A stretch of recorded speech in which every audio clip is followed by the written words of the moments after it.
Assalamualaikum warahmatullahi wabarakatuh. Saya Deva Raihana, NIM 194 dari kelompok 8. Selanjutnya saya akan menjelaskan tentang langkah-langkah dalam penulisan karya tulis ilmiah. Yang pertama ada penentuan topik, judul, dan identifikasi rumusan masalah.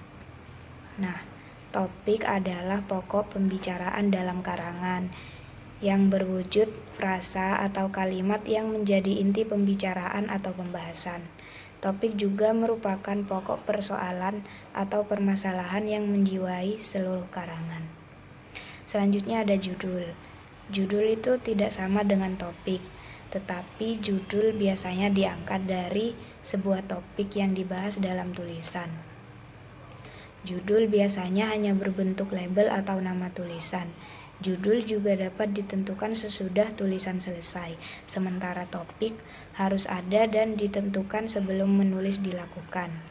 Selanjutnya ada rumusan masalah. Rumusan masalah adalah pertanyaan-pertanyaan yang muncul setelah diidentifikasinya sebuah topik permasalahan.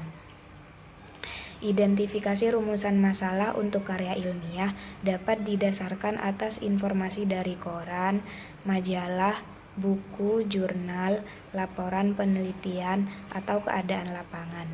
Masalah yang dikaji dalam karya ilmiah cenderung pada masalah-masalah yang bersifat penerapan ilmu. Yang kedua ada penulisan kajian pustaka. Dalam mengemukakan hasil kajian pustaka, penulis diharapkan untuk menjelaskan keterkaitan antara penelitian yang dilakukan dan penelitian-penelitian lain dengan topik yang sama. Kajian pustaka juga sering dikaitkan dengan kerangka teori atau landasan teori, yaitu teori-teori yang digunakan untuk menganalisis objek penelitian.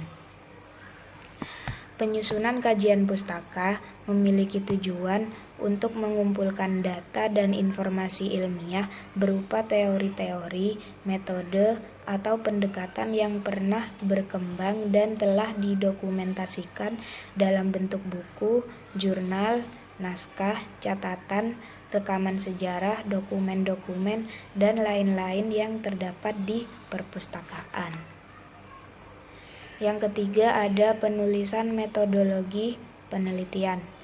Penulis karya ilmiah dituntut untuk menyebutkan apakah sudah ada upaya untuk memperoleh data penelitian secara akurat dengan menggunakan instrumen pengumpulan data yang valid.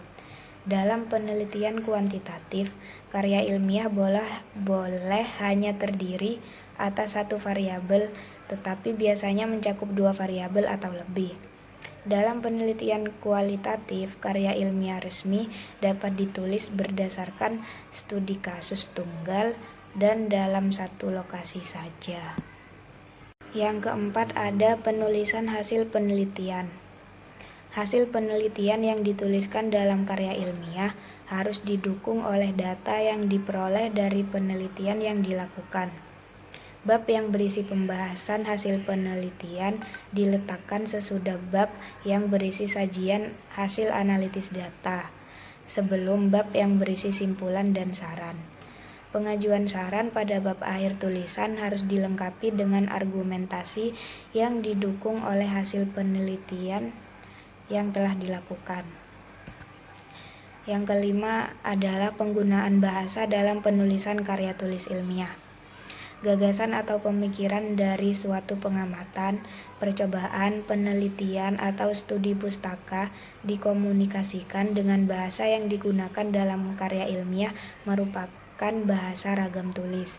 Bahasa ragam tulis berbeda dengan bahasa ragam lisan yang masih dibantu oleh sikap tubuh, isyarat, dan mimik penuturnya manakala terjadi perbedaan tanggapan atas pelisanan sesuatu. Bahasa ragam tulis dalam karya ilmiah harus jelas, lugas, dan komunikatif supaya pembaca dengan mudah memahami isinya. Jelas berarti bahwa bahasa yang digunakan secara jelas memperlihatkan unsur-unsur kalimat, subjek, predikat, objek, pelengkap, dan keterangan. Lugas berarti bahwa bahasa yang digunakan tidak menimbulkan tafsiran ganda atau ambigu. Komunikatif berarti bahwa apa yang ditangkap pembaca sama dengan maksud penulisnya.